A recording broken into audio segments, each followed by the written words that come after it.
Dorks as I, Mick Doolies, and let's talk about the best Dragon Ball Z game ever made, Kakarot. Dragon Ball Z Kakarot was made by CyberConnect 2, a decently reputable company. There's so much you could do in this fucking game, man. You could do fishing, crafting, side quests, level grinding.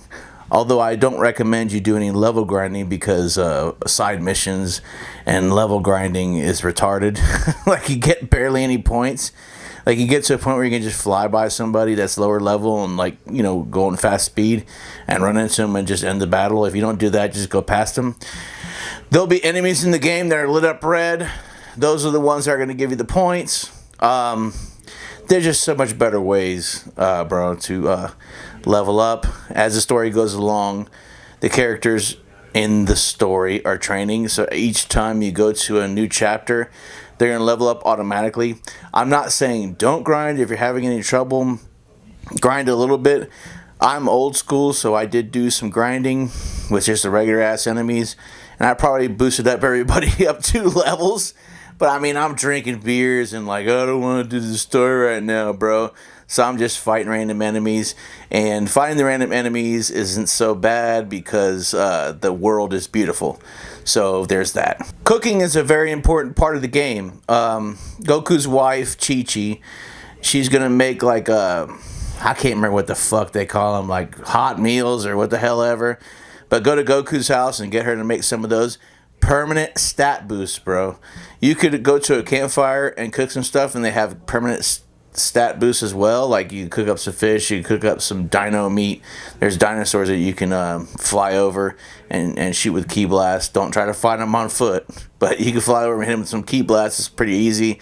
Get some dino meat. That's really good. Fishing is a great way to get some meat, but get everything you can. When you go by a tree and you see some apples, grab those. Goku's gonna go, oh, those are some fresh apples 100 times. That's one thing I wanted to say. That's a little repetitive when you're flying around.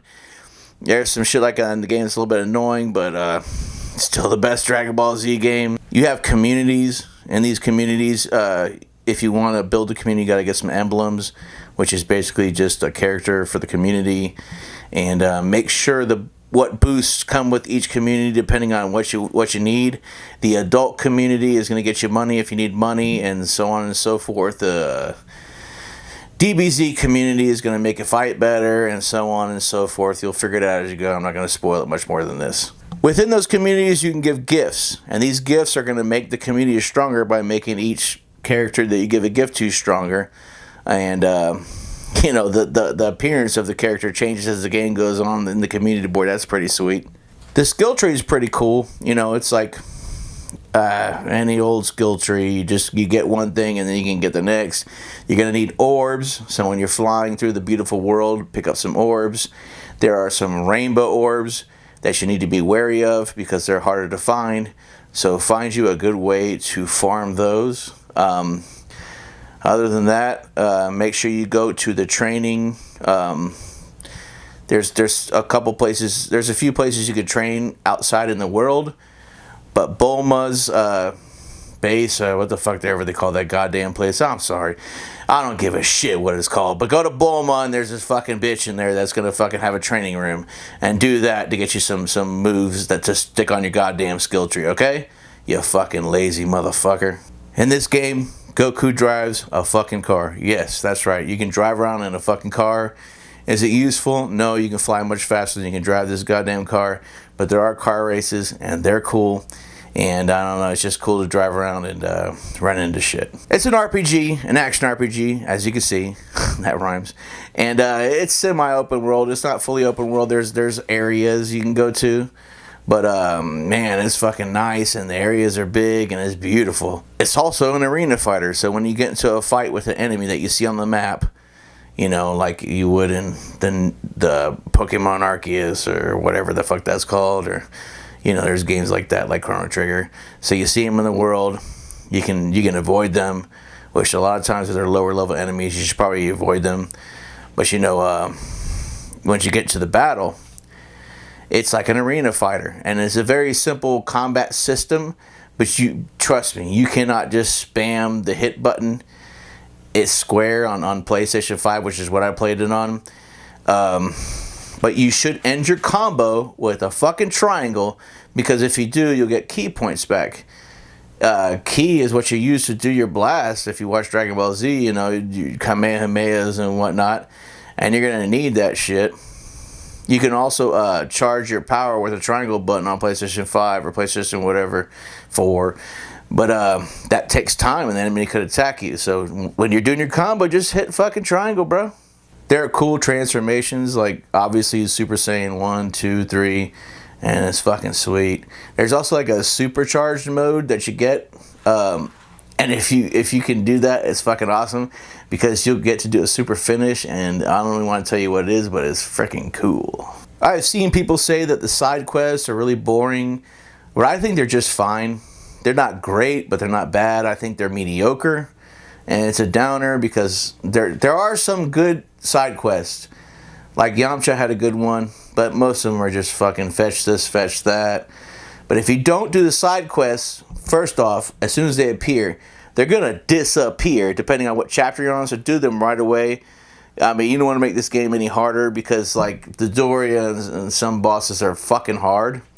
So I think Nappa was kind of hard because it's like the very first boss, I think. Yeah. No, it's the second boss. Yeah, Raditz wasn't that hard. Anyways, let's get away from spoilers. But there's going to be some hard shit. So, well, like I was saying before, make sure you get those cooked meals from Chi-Chi. That's going to boost your stats permanently. Don't forget that too. Side quests give you things like stuff for the community board and really great materials. So, you know, and then it unlocks other side quests. So if you don't do side quests part 1, you're not going to get part 2 or 3. Just fucking do them, bro. Even if you don't like them, just try to do what I do.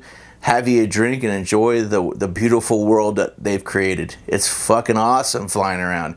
I mean, if you can't enjoy flying around in the world of Dragon Ball Z, you're pretty much jaded.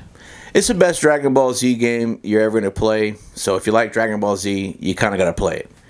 But let's go over some tips if you're a new player. Dodging is really helpful. Dodge right before the attack hits you, and it'll slow down time. This does not require any key, and it's going to be like a great way to win battles, like some of the harder ones. You could block, but that's eventually going to get broken. You know, there's some break moves that are going to break your block. It's going to cost key. There's this one move, I can't remember the goddamn name of it, but when somebody's hitting you and you're blocking, you hit dodge and you go right behind them and you can hit them. But that costs key. So dodge. Stay away from them, dodge, then rush them. Once again, eating cooked meals from Chi-Chi is a damn necessary motherfucking thing. You know, your permanent stat boosts and temporary stat boosts. And before you do a battle, go to a campfire that's close to the battle and eat something. That's going to be another permanent and temporary stat boost. Eating is very important in the game, and it's more important than grinding. It's a weird RPG. I'm also going to tell you, again, that do not skip any of the damn subquests. I don't care what you heard, don't skip subquests.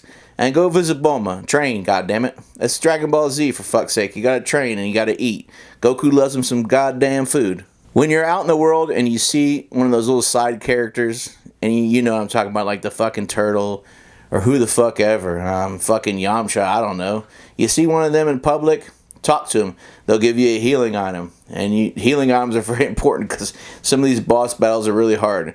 Speaking of healing items, get you some sensu beans. 100% health healing, and they're free. So go visit Korn. Do not forget, visit Korn. After a certain amount of time, he'll have you another bean ready. And, if you wait a little while in game time, and he might have 2, 3, 4, 5, 6 ready. But make sure you go visit him and get him, because there's a certain point. He can only hold so many. So don't get him to that point, because you're going to need him. Trust me. Some of these battles ain't easy. Once you get the Dragon Balls, ask Shenron for money. That's a pretty good bet. You might need some money in this game. Unless you're just really good at it and you don't need healing items, because you're going to need healing items. Once again, you're going to need healing items. Get all the soul emblems or people for your community, because that's going to boost up everything in the damn game. If you don't have strong communities, you don't have strong stats. And it's, you know, you got to search in the menu for the I believe it's the triangle button once you're in the regular menu on PlayStation 5 and 4. So push that triangle button, go to the community board, and put your soul emblems in there. You gotta put them in one of the communities, otherwise they won't be active and you won't get the boost. Don't forget it. Another thing to definitely remember is to equip your passive skills, called know-how in the game. And so go over to there. You're gonna have to equip your regular skills too. They'll go automatically in a slot. So, but when you get like new skills and you already have 4, you're gonna have to replace the old passive skills or no ones that aren't as good with the new ones. Trust me, they're going to get there's no old skills that you're going to want to use later in the game like that you got originally. Skills get better throughout the whole game. Do not forget to visit Master Roshi. Master Roshi, you're like his pupil or whatever. So anytime you get to a milestone in the game, he's going to give you rewards, and those rewards are freaking awesome. He gives you so much stuff just for playing the game. So why the fuck wouldn't you visit him, you fucking retard? Now I shall begrudgingly rate the game. I mean, it's a perfect game. Dragon Ball Z is perfect. Dragon Ball Z Kakarot, my bad. Who gives a fuck? The new Dragon Ball Z game. Who gives a shit what it's called? But anyways, it's the same goddamn story. You've seen the story. In games, on the show, in fucking movies, repeated. I want to see something damn new. You could get the fucking add-ons or whatever, but they're only like an hour or 2 long. And yeah, it's cool. Beers is in there, or whatever. There's probably going to be that damn tournament from Dragon Ball Super in there too. But they're short and they're expensive. I'm waiting for them to be cheaper. I'm not going to play that shit. I mean, they'll give me 2 of them for like $20. That's 2 hours for $20. No, I'm not paying that. For 2 hours of content, $20. God dang it. The whole game is a 35 hour game or something. No, it is 35 hours, right? At minimum. I mean, that's great. For the price you can get it for free on, you know, Xbox, you know, their service, Game Pass, or PlayStation Network. So to charge that much is a little fucking ridiculous. The price that they're charging, you go look yourself. I can't remember. It was like $30 goddamn dollars, 20. Damn it, bro. But yeah, it's great. I mean, I'm not gonna. You know how I am. I don't like talking bad about a game, but it's a good 8.5 out of 10. Just little tiny things. I mean, maybe it's an 8.5. If you really like Dragon Ball Z, it's a 9 out of 10. I mean, but my score is higher than that. I'm not even gonna say because I don't want to be criticized. Maybe 9.5. It's not perfect. But it's just because it's just the type of game I like, an action RPG. I mean, you're flying. For me, I could just sit there and just fly around this motherfucker and be happy. I don't even gotta be collecting orbs. It's cool to me. Just flying and spinning around, and you can do like a barrel roll. I guess I'm old, but you youngsters, 8.5 out of 10. All right, McDooley's out.